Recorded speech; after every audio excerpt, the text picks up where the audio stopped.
Hello, I'm Andy Maslen. I'm the author of Persuasive Copywriting, which is now in its second edition, and I have been a copywriter since 1986. Now here's a bit of an irony for you. You're watching me on a video on a website, which means this is a piece of content marketing that we're engaged in.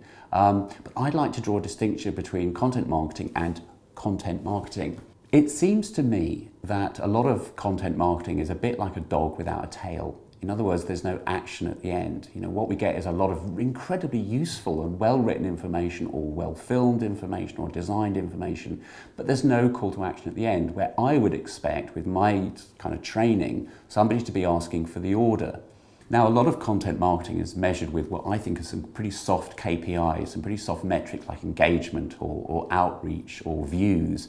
But the sad fact of the matter is that engagement doesn't pay the rent. And what I think we actually need are some pretty hard KPIs like return on marketing investment.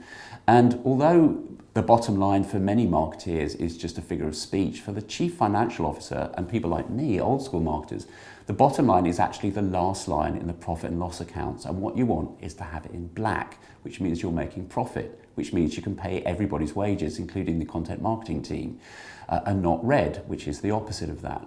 And it means that content marketers, or marketeers full stop, when they're doing this thing, need to subject themselves to the same hard-edged commercial disciplines as their colleagues in direct response or TV advertising or telemarketing. In other words, how many orders did we get?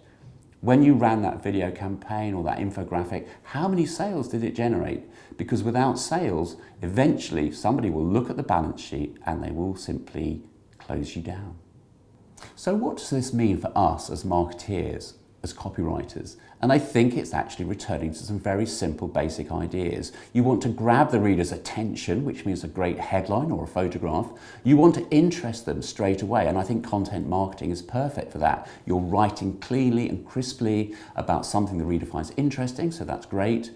You have to make them want to read all the way to the end. So here's the killer point. You need to have a call to action. It needs to be clear, it needs to be concise, it needs to be compelling. In other words, you need to ask for the order. Now, I understand that that may not be an actual order with a credit card attached or a purchase order, but whatever you want the reader to do next, whether it's share the video or download a graphic or register for a newsletter, you have to tell them to do that.